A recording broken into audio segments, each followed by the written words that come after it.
Sejam muito bem-vindos e bem-vindas a mais um episódio do Fala PJ, hoje aqui num ambiente diferente. Completamente diferente. Nunca fizemos num ambiente assim, a gente tá animado porque tem uma coisa muito legal acontecendo.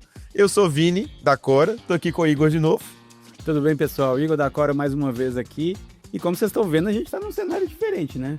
Um negócio diferente aqui rolando. Tá vendo? Tanto de foto e tal, porque hoje o assunto tá no mundo das artes, né? Tá no mundo das artes, hoje é dia de arte. E o que a gente resolveu fazer é o seguinte, não sei se todo mundo sabe, mas tá rolando agora. Nós estamos aqui, ó, ao vivo, direto da exposição de fotos da Cora, que são retratos do Brasil que não para. E a gente tá aqui, e aqui é a casa do nosso convidado. Então é engraçado que a gente é convidado dele e ele é convidado nosso aqui. É isso, virou uma confusão louca. Virou uma bagunça, cara. Pedro, seja muito bem-vindo. Nós estamos muito felizes de receber aqui e a gente poder falar um pouquinho desse negócio de arte, que te encanta tanto, que a gente sabe. Só posso agradecer. Bem-vindo, Pedrão. E agradecer a exposição também que a gente está fazendo, que a Cora, né, idealizou e que de alguma maneira, cara, a gente abraçou com o maior carinho do planeta. Porque vocês resolveram olhar pra gente. Um banco que resolve olhar pro setor de arte e cultura é um negócio meio impossível, né? Parece que isso nunca ia acontecer. E o engraçado é que você também era do mundo corporativo e aí resolveu olhar pro mundo das artes também, né? Cara, foi uma transição meio maluca, mas... quando você entra nessa, você fica encantado, né? Mexer com arte talvez é melhor do que empreender ainda. Então, mas eu quero entender como é que é isso, que você resolveu fazer os dois, você empreende na arte. Foi isso. Mas assim, você é um artista frustrado, Pedro? Me conta. Cara, eu sou aquele que... Eu tenho uma história interessante pra contar. Vamos lá. Nós estamos aqui para isso. A única vez que eu me atrevi a fazer arte foi uma aula de artes na escola, presente de Dia das Mães, e aí tinha a opção de fazer ou faz uma Havaianas com miçangas, ou faz um bordado. Eu falei, uma Havaiana com miçangas vai ser fácil, faço um bordado. Muito simples, né? Vamos no mais difícil aqui. Levei pra casa pra fazer, aí fiz, na hora que eu terminei eu tinha bordado o pijama junto. Tava amarrado o dia do lado. Aí eu cortei, tomei uma surra, mas ficou tudo certo. Deu tudo certo. E passou a valorizar mais a arte. Oi? Essa foi a única vez? Foi a única vez. Aí depois E você tinha quantos anos? Eu devia ter uns 8. Olha aí. Aí vi que não tinha aptidão nenhuma pra coisa, mas aí a arte acabou chegando na minha vida de outra maneira. E é uma coisa engraçada, porque normalmente as pessoas falam que a arte é um negócio que é muito de famílias, né? A gente tem no Brasil, ela é comandado, principalmente, muita gente... São famílias que vêm fazendo isso há muito tempo. E no meu caso eu não tenho... Minha família não vem das artes, minha família nunca foi uma grande colecionadora de arte, mas a minha família me proporcionou muita coisa. E eu acho que isso abriu minha cabeça muito... a ponto de que eu lembro que acho que com o meu primeiro salário como estagiário, eu comprei um quadro para pôr no meu quarto, morava com meus pais ainda. E aí isso acabou acontecendo, e aí você começa a entrar nessa. E aí eu tinha um plano de longo prazo, né? Assim, o que vou fazer da minha vida quando eu me aposentar? E esse estágio era em quê? Cara, meu primeiro emprego foi na Johnson. Na Johnson. E fazia o que lá? Marketing e desenvolvimento de negócios. Aham. Mas aí durei pouquinho lá, porque não era minha praia. Eu acabei indo parar abrir uma vaga no Santander e foi meu primeiro emprego no mercado financeiro. Ninguém é perfeito. Foi por onde eu fiquei muito tempo. E... Cara, acabou acontecendo, então, e... Eu acho que a arte entrou na minha vida nesse processo de querer entender, de querer saber. Era para ser um plano de longo prazo. Aí veio uma coisa que eu não sei se vocês passaram, a tal de pandemia. Eu passei. Sim. E aí foi aquela coisa, eu falei, cara, eu preciso abraçar isso agora, senão vou ser feliz quando. É isso que eu quero fazer pra minha vida. Foi na pandemia, então, que virou essa chave. Na pandemia, eu resolvi virar Oriente Frente, né? O negócio já existia, mas eu falei, cara, agora sou eu que tenho que tocar mesmo. Não dá mais pra conciliar algumas coisas juntas. Então era um negócio part-time, era um negócio que assim, você fazia dividindo sua atenção com outras coisas. Exato. E provavelmente você tinha assim, eu ganho pão aqui e ali eu meio que divirto. Exato. Aí foi a hora que eu falei, cara, tá na hora de virar a chave e eu preciso, de alguma maneira, fazer esse negócio acontecer, né? E a gente vê muito desse negócio. E tem um negócio que é engraçado, né? Eu tenho uma dificuldade de pensar nesse modelo, né? E eu queria explorar esse conceito. Porque tem um negócio que empreender é difícil. Cara, a gente estava conversando, né? Eu sempre vivo conversando sobre isso, ainda mais com vocês, conhecendo um pouco do foco da Cora. É muito louco, porque eu parei para pensar uma coisa. Eu nunca quis empreender. Essa história de, vou ser empreendedor, vou ser o dono do meu negócio. Eu acho que, cara, é um bichinho que te pica e fala assim, o propósito é maior do que empreender, e o empreender é um instrumento. Aham.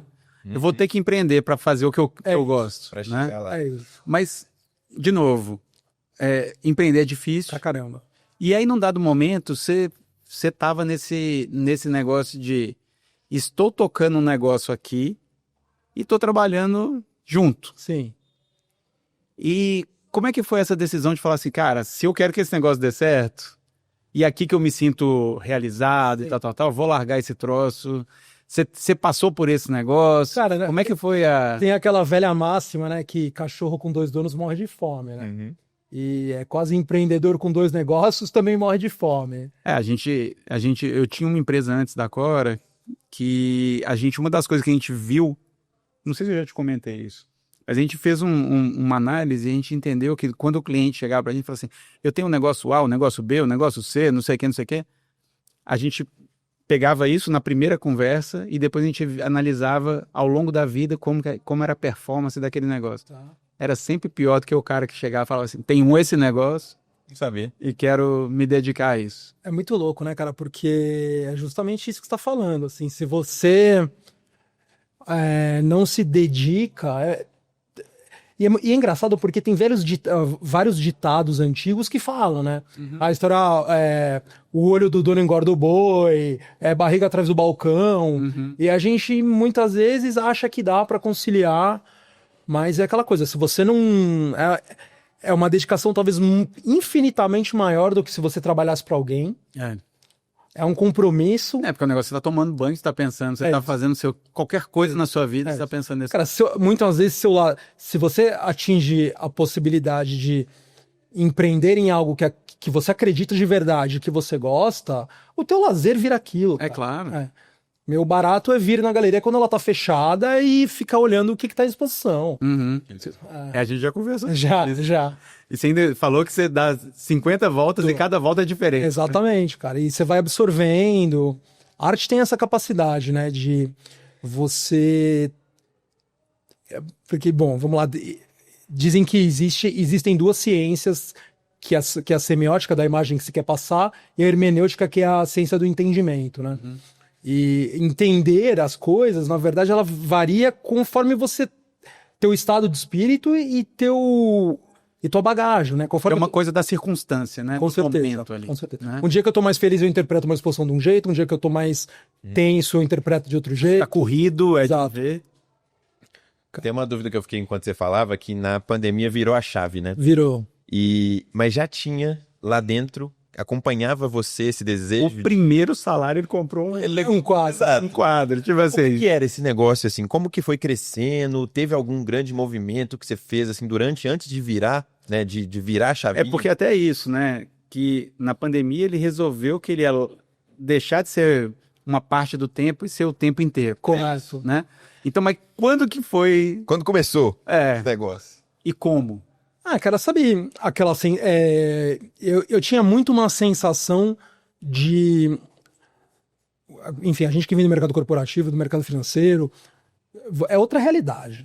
Então, assim, o mercado financeiro, eu acho que eu trabalhei a vida inteira nisso, trabalhei pouquíssimo tempo na Johnson, sei lá, 4, 5 meses. Eu percebo que o mercado financeiro, ele ensina você a pensar. Você tá sempre quebrando a cabeça. Só pra entender, você trabalhou os dois, porque hoje os dois são um do lado do outro. O que você, em relação ao que você fala? A Johnson e o Santander, eles são... Não, na minha época eu trabalhava na área de fundos de investimento no Santander e ficava no WTC, ali no Senu.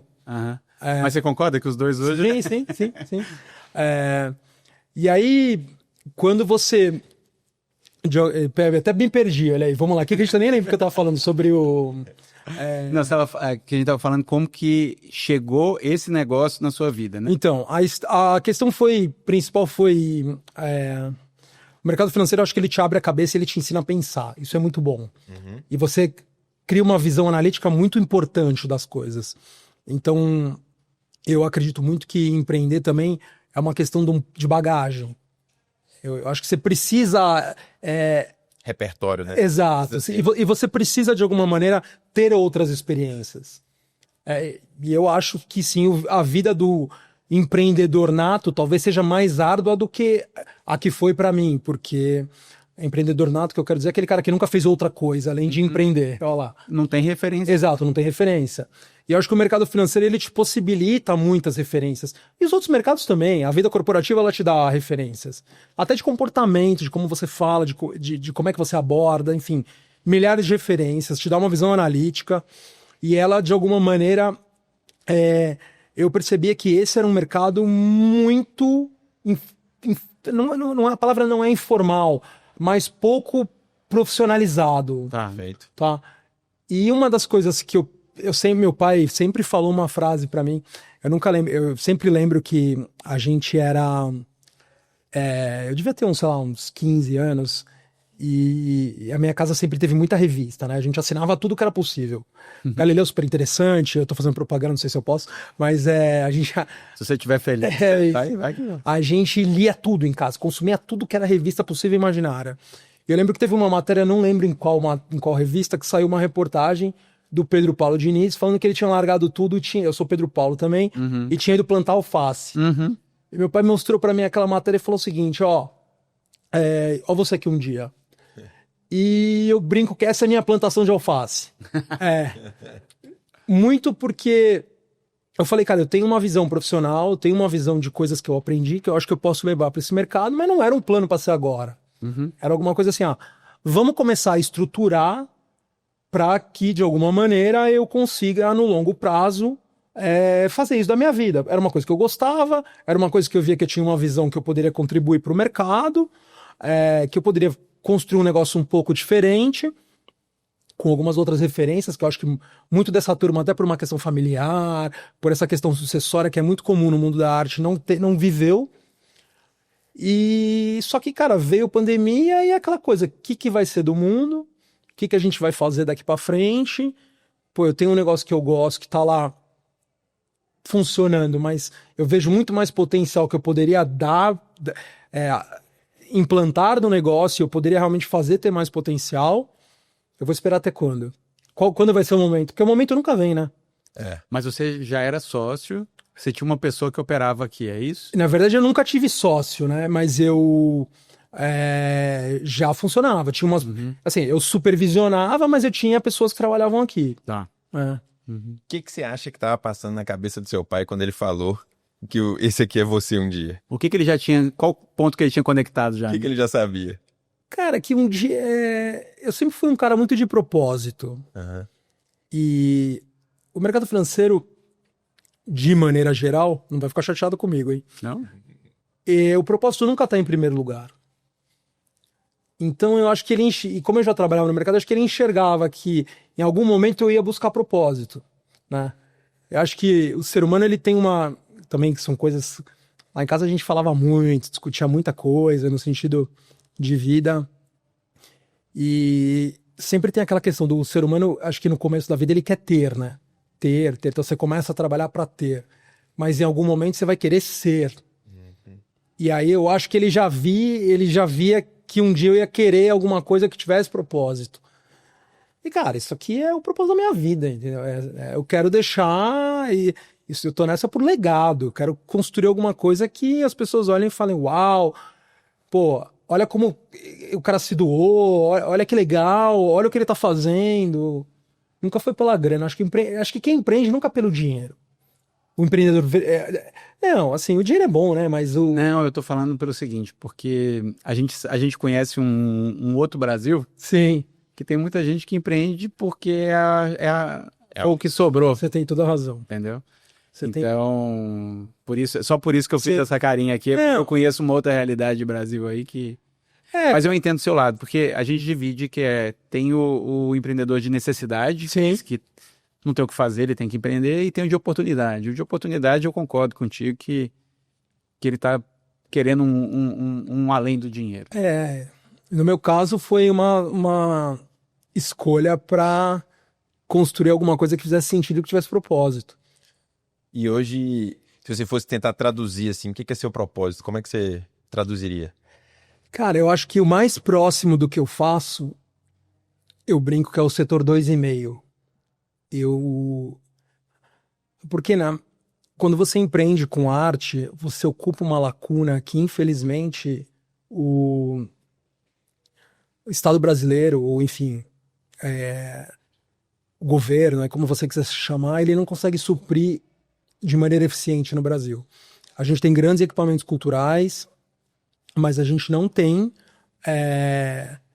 As pessoas não têm acesso. Tá? Um bom museu custa caro. Tá? Pro cara entrar. Um cara que vai... Já separa. Exatamente. Um cara que vai com a família num grande museu, vou eu, minha esposa e 2 filhos, eu gastei R$400. E olha que você tem 3. No meu caso, eu nem faço essa conta, mas eu pago por ano já. E aí o que eu acho é o seguinte: quem empreende com arte tem muito de amor pela arte também. E de ser uma forma... A gente, no final das contas, a gente se expressa com a expressão alheia, né? Então, é uma forma de você falar é como se você juntasse várias falas de várias pessoas e você criasse a sua fala. Mas tem um negócio aqui também que, por exemplo, eu acho que de uma maneira geral, o que você faz aqui, a sua curadoria vai em quem que entra aqui. Você já tem esse primeiro crivo, né? Então, assim, isso aqui não tá falando o que eu quero escutar, então vai pra lá, né? Faz parte, no final das contas, faz parte desse processo, você justamente vê as falas que você quer falar, né? Uhum. Então, quando você faz uma seleção de falas de outras pessoas, né? Você quer saber se aquilo tá falando com você. E parte do nosso trabalho é justamente entender se aquele artista ou se aquele trabalho tem a ver com a gente. Uhum. E não só isso, mas quem tá aqui com a gente? Como eu falei, assim, você me perguntou do propósito, talvez eu não tenha respondido, mas o meu propósito é que a gente consiga criar uma história e que os artistas sejam valorizados. Que quem tá aqui dentro seja valorizado. Obviamente que tem que estar alinhado, como você falou, com o que eu quero falar. E é isso, porque assim, tem muita gente boa falando coisas muito boas e que não tem oportunidade. Não tem espaço. Que até quando a gente fez a abertura aqui, né? Anteontem. Sim, foi. Uma coisa que foi legal foi ver que boa parte das pessoas que tiraram fotos aqui, que estão aqui expostas, elas nunca tinham exposto em lugar nenhum, né? Então, abrir essas oportunidades, abrir essas portas, cara, acho que deve ter um sabor especial. Porra, eu tento muito mesclar a programação normal da galeria com coisas desse tipo, porque eu acho que faz parte, mais uma vez. A programação normal da galeria é aquilo que, de alguma maneira, a gente é a cara, é a nossa cara, né? Uhum. Ao mesmo tempo que é esse tipo de situação de exposição, de edital, é uma forma do artista também entender, que dos outros artistas entenderem o seguinte, ó, a gente também tá de olho, a gente quer que vocês tenham oportunidade. Que eles podem preencher esse lugar aqui também, né? Com certeza. Cara, eu sempre falo, eu não fiz a galeria pra mim. A galeria não foi feita pra mim. Tem até, quem puder depois entrar no nosso site, dar uma olhada, visitar as exposições, vai ter o tour virtual dessa aqui também. Qual que é o site? Galeria18.com. Aí lá você, cara, fuça lá que você vai ver de tudo. Cara, eu fiz uma arquibancada para as pessoas poderem sentar e ouvir, ficarem à vontade. Tem um espaço lá em cima. A gente é uma galeria de arte mesmo, séria, mas que a gente quer as pessoas. E é muito louco porque parece que é meio antítese desse mercado, né? Galeria de arte é um lugar completamente hermético, que ninguém entra, que ninguém tem acesso. E não, eu fiz a galeria ao contrário. Eu quero que seja isso. E tem um negócio que a gente sempre tem, quando a gente vai falar com artista e pessoas que empreendem na arte, a gente sempre tem uma curiosidade de saber como que foi o início. Como que, assim, naquele momento que você decide empreender, porque as pessoas normalmente são artistas e vão virar empreendedores, né? No seu caso, você já veio de um mundo corporativo. e abre espaço para outros artistas, né, estarem aqui. Mas você não deixa de ser um artista quando você fala de selecionar as falas dos outros para ressoar com a sua. Eu já ouvi isso algumas vezes, né? Eu acho que, indo um pouco pro tema do podcast, que eu acho que é importante, é o seguinte: o artista, ele é a empresa dele mesmo.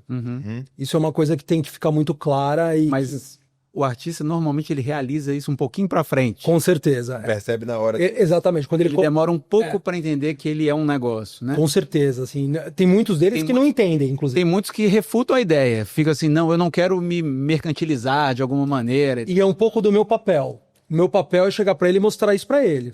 Falar o seguinte, ó, você é uma empresa, você é a empresa de você mesmo.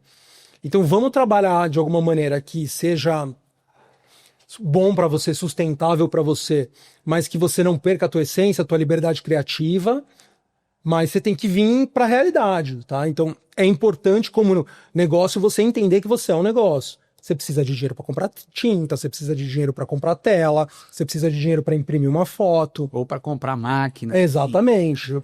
Então, a gente não pode esquecer que, de alguma maneira, isso é importante na vida do artista.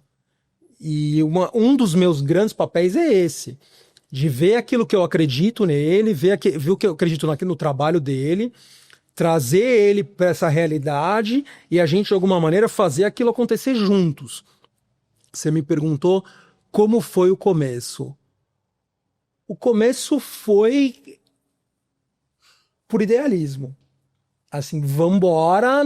Puro e simples. Exatamente. Se você pensar muito, você não faz.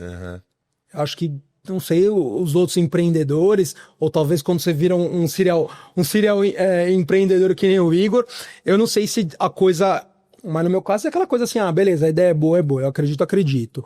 Você já se percebia como empreendedor desde o início ou também você viveu esse cenário de depois você foi percebendo? Então, cara, empreendedor, eu não sei nunca...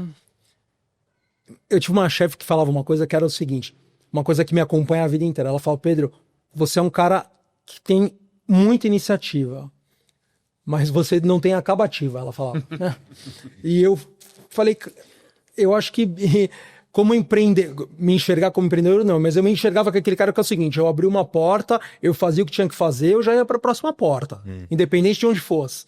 E aí eu precisava de alguma equipe ou de alguma maneira de gente para continuar o dia a dia do negócio. Fosse no mundo corporativo, enfim, sempre foi assim. E eu me enxergo ainda como esse cara. Então, um projeto que a gente... Pô, igual esse projeto aqui, maravilhoso, eu tô pensando no próximo. Eu já quero o Prêmio Cora 26. Daqui a pouco eu vou mandar, falei, como é que vai ser? Porque, graças a Deus, hoje eu consegui, depois de muito esforço, ter uma equipe que tá comigo pro que der e vier e que faz vambora. Que faz acontecer. Exato, é isso aí. Eu tive essa mesma... Não foi essa chefe, essa foi outra. Sempre tive um monte de chefe mulher, hein? Eu adorava, elas me davam super bem.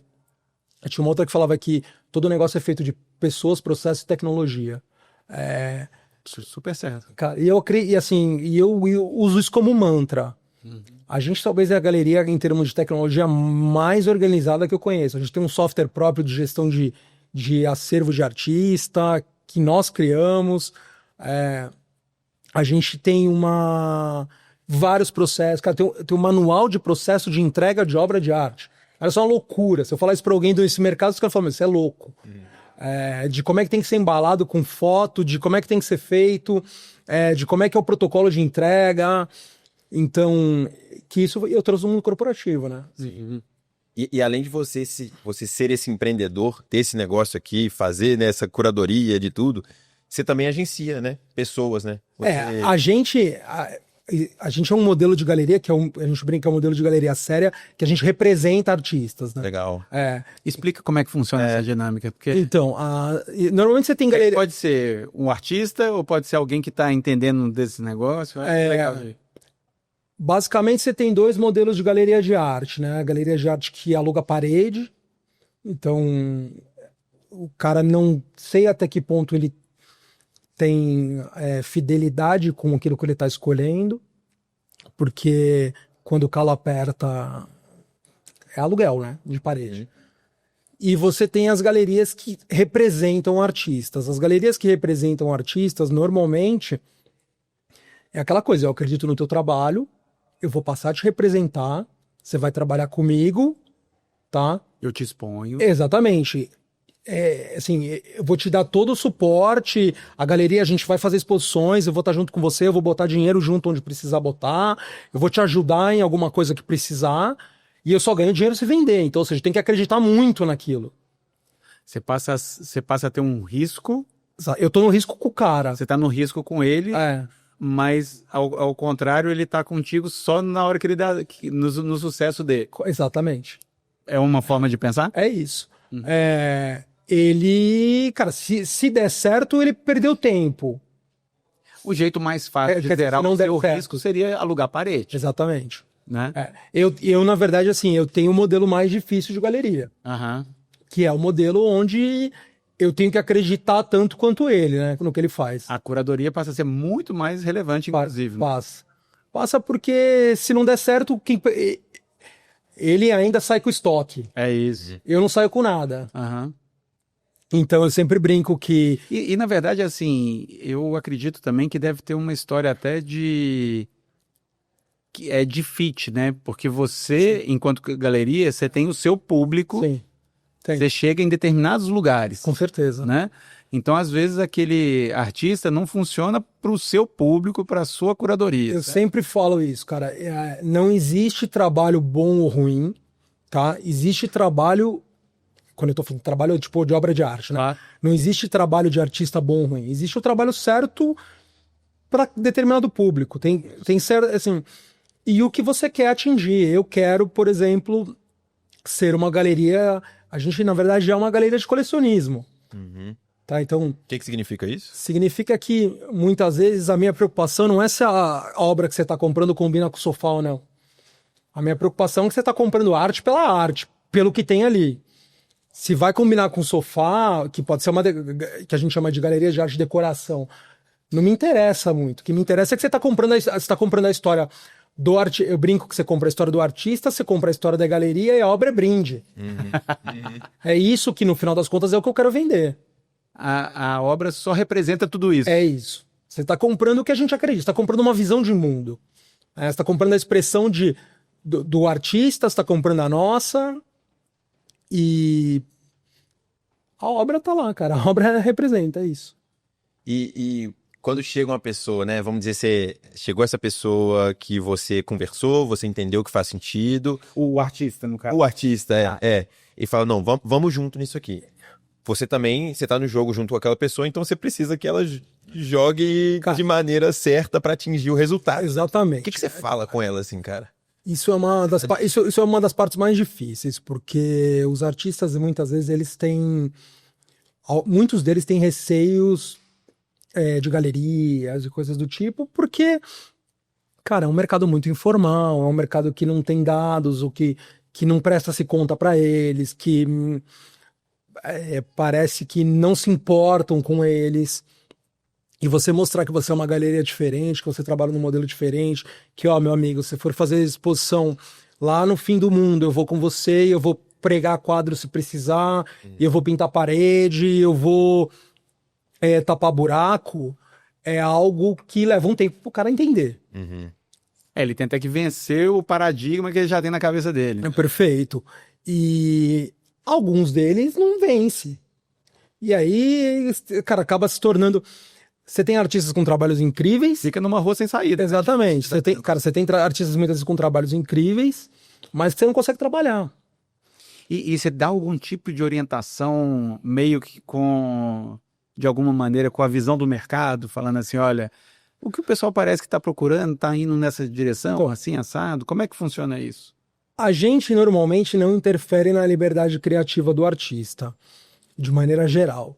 A não ser que o artista, ele queira essa troca. Entendi. Tá? Então, quando ele quer essa troca, que é o... Se ele está aberto a isso, você também está aberto a ajudar. Com certeza. Uhum. Obviamente que eu falo que é um casamento. Eu acredito, tem certas coisas que a minha esposa faz que eu não concordo, mas eu tenho que deixar porque é aquele pedaço do casamento que, cara... É dela, é a parte dela. Perfeito.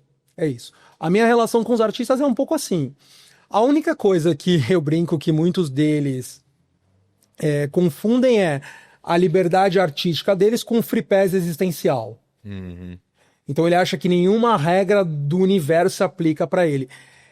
Mas quando você analisa esse mercado ou essa relação friamente, você percebe que, cara, é como qualquer outra coisa. Se a gente vendesse pão de hambúrguer, seria igual. Nesse ponto eu fiquei até achando interessante o negócio que você falou, que é do público. Sim. Você falou assim, cara, eu faço o match do público com a curadoria da arte e tudo mais. E no mundo das startups, por exemplo, da Cora, a gente fala disso o tempo todo. Mas nunca tinha parado para pensar que a arte é igual. Porque assim, eu preciso sustentar esse negócio. Tá? E assim, do mesmo jeito que ele nunca tinha pensado, eu tenho certeza que tem muito artista que quer refutar isso a todo custo, né? Cara, assim, às vezes as pessoas esquecem que... Vamos lá. Obviamente que a gente é mais que isso. Tá? Não peguem esse pedaço específico que eu vou falar agora. Não corta isso. Por favor, hein? Mas no limite do limite, as galerias são lojas. O objetivo da loja é vender, tá? Claro que a gente, no nosso caso principalmente, inclusive, a gente quer ser muito mais uma rede de apoio pro artista. Não, e na verdade, até por quê? Porque você quer maximizar no longo prazo. Com certeza. Esse é que sua visão só muda nisso. É isso, eu preciso... Você tá pensando na venda de hoje, tá pensando quanto você pode fazer pro resto da vida. Eu preciso que esse cara aconteça. É que nem, eu brinco, é que nem jogador de futebol, quase. Sim, entendeu? Você precisa estar junto, você precisa fazer... E às vezes você escolheu ele na base, ele tá crescendo É aqui. isso. Né? Eu sempre falo que o que eu gosto muito e que eu tento sempre, muitas vezes eu olho para a obra de um artista e muita gente vira para mim e fala, Pedro, mas olha esse trabalho, sabe? Eu falo, cara, eu não tô olhando o trabalho agora. Eu tô olhando 5 trabalhos 10 anos na frente, onde esse cara vai chegar. Você tá mirando o potencial. Exato. E as pessoas, e a história desse cara, o que esse cara faz, o que esse cara representa, o que ele quer fazer. Então, muitas vezes, a gente tem muita galeria, ou tem muita gente que torce o nariz para um trabalho, e eu falo, cara, calma, calma. Esse trabalho não tá pronto ainda. Ele vai chegar lá. Se é um paralelo justo, o seu pai, quando falou da plantação de alface, estava pensando cinco camadas ali na sua frente, com certeza. e é o que você meio que faz hoje. Fala, cara, olha, calma. É isso, assim, Vai chegar ali. É isso. Vai, meu, é meio que... E é muito duro, cara, essa é a parte mais dura da coisa, quando do negócio, quando as pessoas não conseguem enxergar ainda aquilo que você está enxergando. E toda a galeria ela é feita de um mix também, né? Esse mix de expressões, ele é um mix entre coisas que você sabe que precisam acontecer agora e coisas que vão levar muito tempo para acontecer e tá tudo bem. E tá tudo bem. Tem coisa que eu sei que eu vou vender daqui a 10 anos, só e... Beleza, você é meu artista, eu tô com você do teu lado, vamos fazer acontecer. Tem gente que precisa fazer currículo, tem gente que não, tem obra que eu boto aqui que eu sei que vai vender. E eu gostei desse, eu sei que vai vender. Porque tem um negócio que é um pouco assim, né? Tem hora que a gente erra também. Bom, várias vezes. Então, eu queria que você falasse um pouquinho desses erros, que é assim, aquele negócio, aquele artista que você trouxe aqui, você falou assim, eu tenho certeza que vai vender igual pão quente. E não vendeu. Ou então aquele que você tava assim, tá bom, vamos ver, e deu super certo. Teve os dois casos? Teve os dois casos, e acontece muito com as meninas que trabalham aqui comigo, a gente fica muito nesse duelo, né? Às vezes eu viro a cara e elas falam, vai dar bom. Cara, é muito legal, só um parênteses em relação a isso, é muito legal porque a gente troca, as decisões são muito dificilmente eu uso o meu voto de Minerva aqui. Então, o seu super trunfo. Exato, a gente sempre senta e troca ideia. E falei, aí, o que vocês acham? E às vezes, cara, um vira a cara, o outro não, tal, e... A gente precisa de todo mundo tá ok? Não, nem sempre. Tem vezes, tem coisas que... Tem um que engole seco ali e vai. Tem artistas que elas viram mais potencial que eu e que acharam que fazia sentido. Teve coisas que eu vi mais potencial que elas e elas falaram ok. Ou tem coisas que parte do time sim, parte do time não. E a gente troca muito em relação a isso. Eu acho que é muito importante para mim o que elas falam. Obviamente que aí eu uso o meu super trunfo em alguns casos que precisa em termos de modelo eu falo assim, ó, mas peraí, também não dá, entendeu? Como negócio, mas já aconteceu várias vezes, cara. E como é que é esse processo? Como que vocês voltam e reentendem A parte mais difícil é como, voltando um pouco em relação àquilo que eu disse da liberdade criativa do artista. Como a gente não gosta de interferir demais na liberdade, a gente quase não interfere. É quando você tá... Esses são os piores casos. É quando você tá esperando alguma coisa dentro de uma linha de trabalho que você conhece. Imagina o seguinte, o cara costuma fazer um tipo de trabalho, aí você marca uma exposição, o cara tá trabalhando aquilo, de repente vem uma coisa completamente sem pé nem cabeça, porque uma das coisas que a gente olha muito é consistência. Considerando que a gente quer vender essa história de colecionismo, né? Vender essa história não é bom, mas essa frase, mas que a gente quer realmente ser uma galeria de colecionismo, a gente tem muito essa preocupação com a constância. Então, eu sempre quero que o trabalho que o cara fez em 95, de alguma maneira, eu consiga puxar uma linha porque ele tá fazendo agora. Obviamente que você pode mudar até... A preferência é que, assim, o de 96 seja melhor, o de 97... Com certeza, melhor. Com certeza. Tem uma progressão, né? A gente sempre quer achar uma linha condutora do que esse cara tá fazendo. E acontece muito, às vezes você tá esperando uma coisa, fala, meu, o cara ficou louco. Mas isso não é arte, cara? Então, depende do que você quer dizer com isso é arte, porque a gente usa o termo, tem um termo que a gente usa no Brasil que ele é mal empregado, quando a gente fala de obra de arte. Obra de arte a gente usa no Brasil como referência para uma obra de arte, mas obra, se você for pensar, é a história, o conjunto. Então, assim, o conjunto tem que fazer sentido. Entendi. É o tal conjunto da obra. É isso, é o conjunto da obra. Ele tem que ser aderente. É a narrativa que ele construiu ao longo da carreira. Com certeza. Que é a obra dele. Nada impede de você fazer outra coisa. Não, você pode fazer o que você quiser. O que, na verdade, é importante pra gente é que isso tenha, de alguma maneira, uma linha condutora. E quando você fala pra gente, é pro artista também, né? Pro artista, pro cliente, pro que eu falo, pro que eu conto, pro colecionador de arte. Cara, assim, o meu trabalho é sempre... Pô, eu sou o cara que mais acredito no que tá aqui. Cara, eu tô botando tudo a favor daquilo. Não, sua pele é no jogo. Né? É isso, então... Cara, é ganha-ganha, não tem jeito. Na verdade, porra, se eu não acreditasse... enfim... Se você não acreditasse, não estaria aqui. Quem me conhece sabe que se eu não acreditasse, eu não conseguia nem vender. Se eu não acredito naquilo, você vai olhar na minha cara e você fala, vou embora. Quando você olha nesse mundo da arte, assim, né? Do mundo artístico de maneira geral, você vê alguma obrigatoriedade que as pessoas precisam ter e fazer e se preocupar para quando estão empreendendo na arte? Na verdade, os artistas são sempre empreendedores. Sim. É o que você trouxe aqui. Mas tem alguma coisa que você fala assim, você precisa fazer isso? Você tem alguma regra de bolso? E muito porque, você tá falando, pelo que eu tô entendendo, é muito assim, não é só que tem um tanto de coisa que a pessoa tem que fazer, só que você tá falando o seguinte, para o artista... Especificamente. Ele vai tentar não fazer ou vai tentar sair desse negócio, tem alguma coisa mais específica, é isso? É isso aí. Cara, eu acho que o mais importante o primeiro passo é o artista entender que isso é um negócio.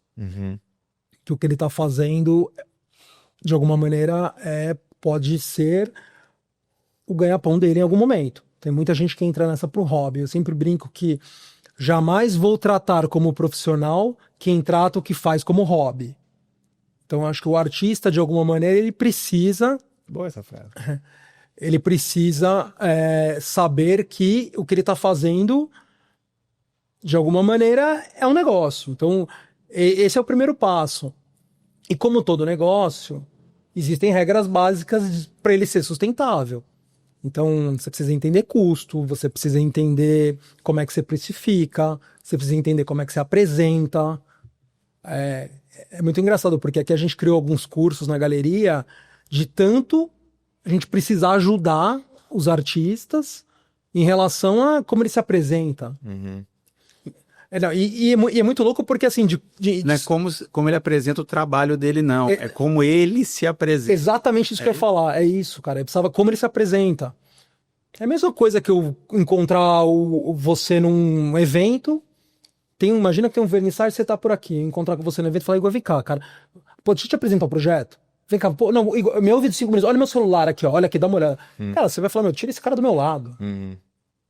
Então, passa desde o cara, como é que ele monta um material de apresentação dele, até Como ele aborda. como é que ele aborda, como é que... Eu falo que a gente recebe muito e-mail com portfólio, WhatsApp com portfólio, sei lá, o cara manda mensagem, enfim, acontece de tudo. Aí uma das coisas que eu ensino nesse curso é que tal você ligar para a galeria e falar assim, olha, eu sou artista, eu gostaria de ter a oportunidade de me apresentar? Existe algum caminho, algum canal que eu deveria fazer isso? Eu até falo que se alguém maltratá-lo, ele fazendo isso, me liga que eu vou junto com ele lá na galeria tirar satisfação. Porque... Então são coisas que é a parte que eu falo sobre o free pass existencial. Tem coisas que parecem que... Cara, de qualquer outro mercado, se eu quisesse trabalhar na Cora, imagina, eu ia ter... Cara, tem o caminho certo para mandar o meu currículo. Não, inclusive você foi super... não sei se todo mundo sabe, mas vale falar, nós dois fomos 2 dos 3 que escolhemos as 26 peças que estão aqui. Sim. Né?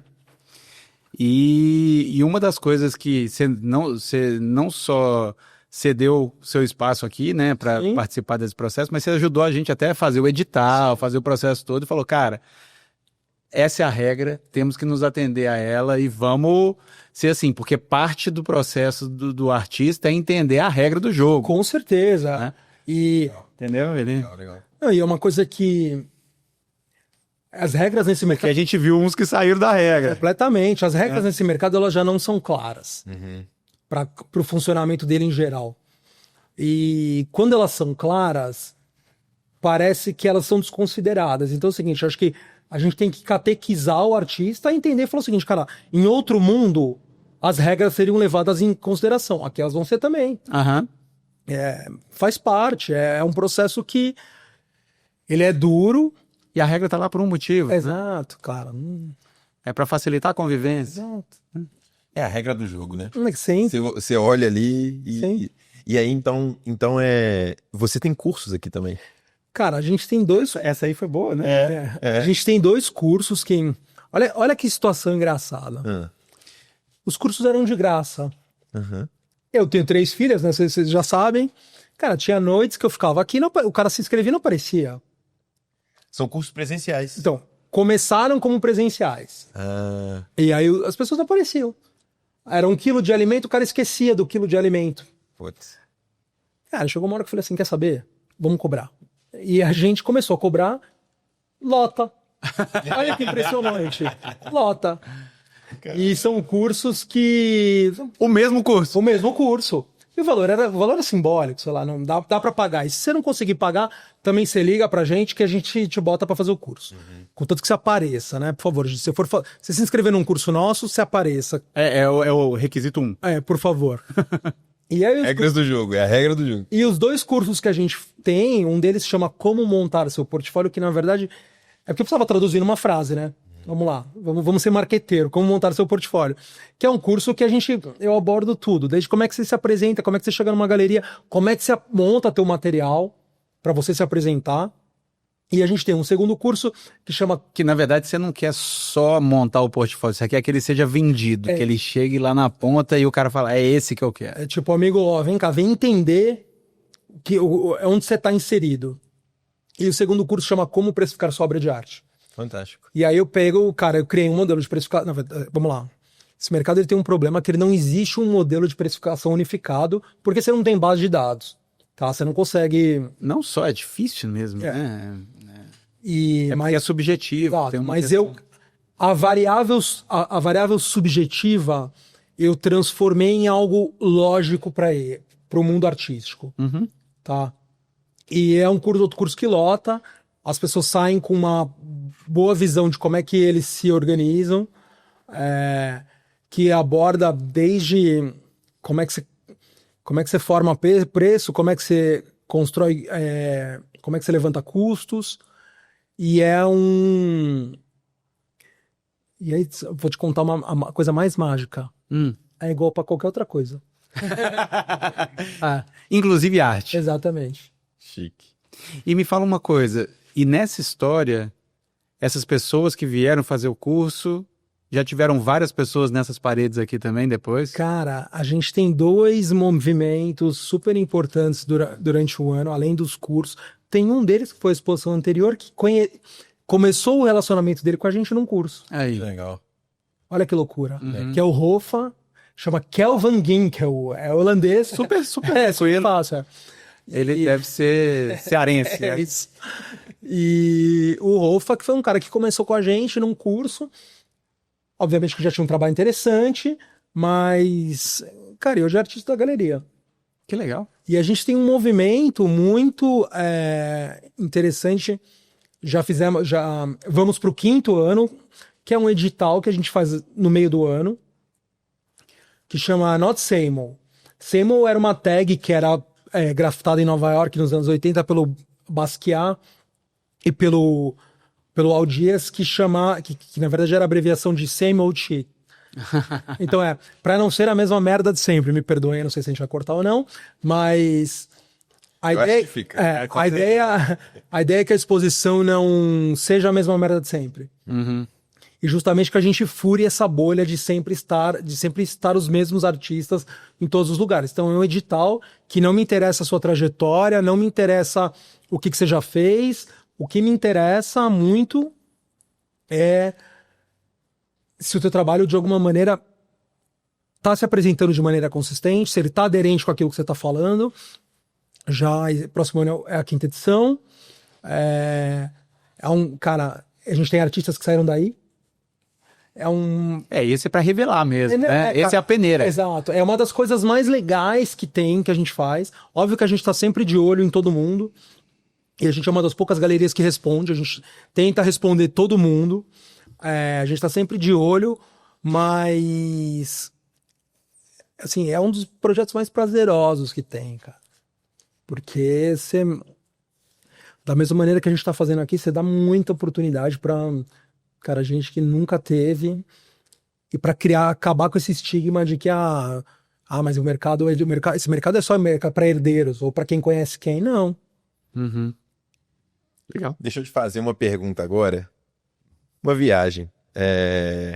Que foi o dia mais desafiador da sua trajetória empreendedora? Aqui, o dia mais desafiador, boa pergunta. Aquele dia que você falou, ó, não sei se é o caminho, não. Eu tô achando que ele só teve vida Fácil, hein, mano? Caramba. Você quer começar mais fácil? Eu também vou te fazer uma pergunta do dia mais feliz que você teve aqui. Olha, pode parecer um clichêzão, porque vamos falar, o cara tá no podcast, o cara tá falando isso. A gente teve uma sintonia muito grande com o projeto de vocês, muito grande. Porque posso pegar apresentações de 2021, 2020 para mostrar para vocês. Esse projeto era uma das coisas que a gente sempre quis fazer. Já tava lá. Já tá, cara, assim, porra, meu sonho de consumo. Que legal. Ter alguém que olha e fala, vamos dar oportunidade. E aí quando a gente juntou aí nas conversas que eu tive com a Débora, logo no comecinho com o Caco, foi aquela coisa seguinte, ó, mas você tá disposto a me ouvir? Você realmente faz sentido para você me ouvir? E elas falaram, sim, a gente quer te ouvir. Eu falei, cara, eu entendo de produto financeiro como ninguém. Eu ajudo vocês a desenhar um produto que atinja essa galera. Vambora. Aí eu acelerado do jeito que sou, cara, levantei os dados, fui no Banco Central, levantei os dados de quando mexia, não sei o que, até fiz uma apresentação pra Débora numérica, eu falei, banco, eu falei, tá aqui, ó. Você vai mostrar potencialmente quanto vai dar só de carry por ano. Cheguei pra ele e falei, tá aqui. E, foi um dia muito feliz, assim, muito feliz. A gente teve recentemente uma exposição também, a gente tá com uma exposição nos Correios do Rio de Janeiro, que a gente teve a oportunidade de ficar até sábado. não sei quando sai o podcast, mas fica até 25/10. Vai sair Não depois. vai sair depois, então. Também, cara, uma exposição muito grande, porque parte dessa construção de carreira dos artistas também faz a gente, de alguma maneira, levar esses artistas e colocar esses artistas nessas instituições, né? Claro. De exposição institucional. Quando a gente, de alguma maneira, apresenta um projeto, é aprovado, a gente consegue levar esse artista para lá, pô, é muito gratificante, porque é outra visão que se tem sobre o trabalho dele. E é uma construção de carreira. E sem contar que é uma exposição absurda. Exato. Né? Não, pra vocês terem uma ideia, a gente tá com essa exposição que a gente tá nos Correios da Karen de Peixoto, em cima tá só Rembrandt. Então, assim, aí você Nada mal. Exato, É um bom vizinho. É isso. Então, essa exposição também foi uma exposição muito interessante. Cara, momentos muito, muito, assim, recompensantes pra mim são quando minhas filhas estão aqui também. Legal. É o que eu falei que eu quero trazer meus filhos. Isso, cara. Eu fico muito feliz delas olharem, delas verem, delas entenderem.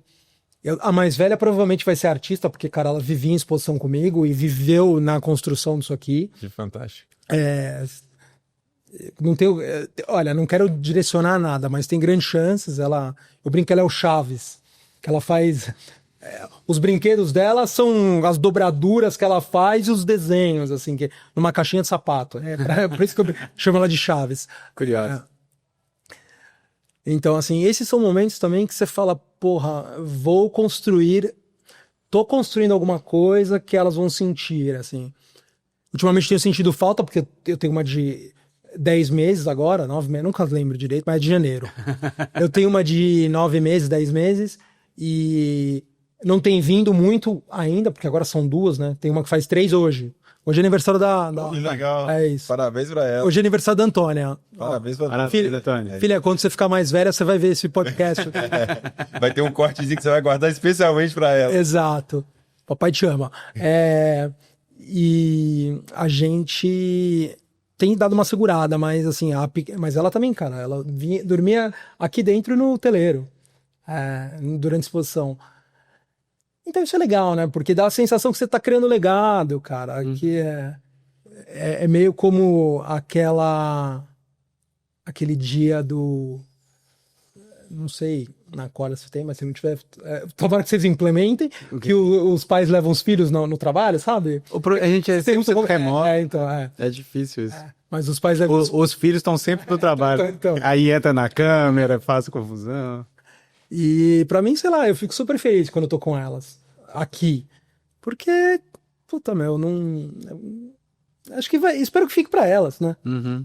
Que elas toquem da melhor maneira, que elas acreditem tanto quanto eu. Fantástico. E tem um outro legado também, né? Que eu acho que é legal de falar, que são todos os artistas que vocês representam, né? Quantos são hoje? Hoje são 20, 19 ou 20, não me lembro de cabeça. Mas... Cara, Igor, quando... Eu fico muito feliz quando o artista entende quem a gente é, cara. Sabe? Quando o artista consegue entender quem nós somos, o que nós fazemos, e que, meu amigo, você não vai ter, dificilmente, claro que você pode ter com certeza, mas dificilmente você vai ter outro cara que vai pegar na tua mão e vai com você, cara. Meu, gente, vocês não têm, assim, essa exposição no Rio... E é um jogo de dois lados, né? Um tem que conhecer o outro muito bem para esse negócio dar certo. Não, a gente teve 2 exposições institucionais no Rio esse ano. Uma delas, a artista falou, Pedro, eu não acredito. Eu tava colando o fio da caixa de som com cola quente porque eu não tinha gostado do jeito que tinham feito. Eu tava sentado no chão colando e não tem o menor demérito pra mim. Mas é o dono que tava... Meu amigo, você não quer bem feito? A outra exposição que a gente tá, essa que termina dia 25/10, a gente contratou 2 montadores, eu brinquei que era o Didi e o Dedé. E, pô, chegou uma hora que eu não tive o que fazer, cara. Graças a Deus que eu tinha levado a caixa de ferramenta no carro. Subi na escada e comecei a furar. Senão a exposição não ia sair. Então, assim, porra, quando o artista entende isso, Eu tô com você, cara. Se eu não tinha, eu tenho que estar. Também não tenho opção, tá? Não é porque eu também sou o cara mais legal do mundo. Mas eu não tenho opção. Uhum. Mas Não, e faz parte do processo, né? Faz parte do pacote. Né? Claro, a gente é uma rede de apoio. Uhum. Fantástico. Finalizando aqui, vamos fazer um bate-bola. Pô, achei que a gente ia ficar umas 3 horas, tava bom o papo. Já tava preparado. Já. Eu te falei que era uma conversa. Sim. É. Vou fazer 3 perguntinhas pra você. Você responde com o que vier na sua cabeça, tá? Beleza. Primeira delas, um livro, algum conteúdo, um podcast que você indica para as pessoas escutarem normalmente, assim. Bom, vamos lá. Cara, tem um livro que eu li quando eu devia ter uns 12 anos, que para mim é um dos livros mais transformadores em termos de... E é meio batido, tá? Mas é bem transformador em termos de construção de pensamento, que é o Mundo de Sofia, cara. Esse livro do Joyce Gardner, eu acho ele extremamente inteligente. Se for um livro... que mais que eu tenho de livros que eu falo... Mas esse aí já tá bom. Se você quiser ficar nesse aí... Não, acho que o Mundo de Sofia... Então vamos lá, o Mundo de Sofia... Mas é um livro que... Não sei se para um adulto faz sentido, mas se tiverem oportunidade, se tiver um filho de 12 anos, de 10, 12 anos, ele já vai conseguir entender. Dá esse livro para ele. Para mim foi muito transformador em termos de estrutura de pensamento. E quem que é a sua inspiração? Cara, eu tenho algumas. No mundo das artes, eu acho que como profissionalmente, como galeria e como galerista, né, uma palavra que eu não sou muito fã. Eu sou muito fã da Luz Estrina. Eu não sou fã da palavra, mas sou fã dela. Eu acho que é uma das galeristas mais desbravadoras de mercado. Eu sou muito fã da minha esposa, porque não deve ser fácil ser minha esposa.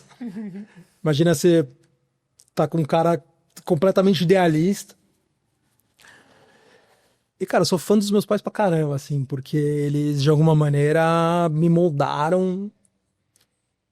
Eu sou meio trator, assim, não tenho... Eu vou. Seja o que Deus quiser. Às vezes é difícil, mas vambora. Que sempre tem luz e sombra, né? Com certeza. E o luz desse negócio é o que fez você chegar até aqui. Com certeza. E por último, quando suas filhas estiverem, né, mais velhas e olharem pro que você fez, o que você quer que elas estejam olhando ou falando, ó, papai fez isso aqui, papai construiu esse negócio aqui? Cara, eu quero que elas vejam que, pô, meu pai fez alguma coisa para as pessoas, que não foi só para ele, que ele construiu algo que de alguma maneira também olhava para os outros. E que elas levem isso para a vida. Fantástico. Show demais. Show de bola. E eu acho que tá naquela hora do recado ali, né? Tá naquela hora do recado. Então, olha só, se você tem uma história igual a do Pedro e que você quer mandar pra gente, usa o link, manda a sua história, que a gente tem o maior prazer de te trazer aqui, sentar você aqui pra conversar com a gente num outro bate-bola desse, né, meu velho? É isso aí. Se você gostou da história do Pedrão, não esquece de curtir, de compartilhar com amigo e amiga, mandar para as pessoas que você vê que vão aproveitar de alguma forma esse conteúdo. Com certeza. Vim aqui na galeria, ainda acho que quando sair o episódio não vai dar tempo ainda mais de receber mas tem mais coisa rolando aqui, né? Sempre tem coisa boa. Não, cara, a programação aqui é intensa. E outra coisa, tem o tour virtual desse projeto. Legal. Que eu acho que Não deixa de ver. Exatamente, vai valer muito a pena. E uma coisa que é legal, que assim, eu participei do processo de seleção, mas quando eu cheguei aqui, eu falei, diferente. Que é isso? Vale a pena, gente. Até o cara é bom curador, até pra escolher o que vai aonde. É brabo. Foi uma construção. Foi uma construção a várias mãos.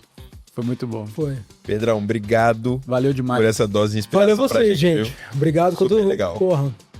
São super bem-vindos sempre. Maravilha. Vocês também, gente. Valeu, meu querido. Obrigado. Isso aí.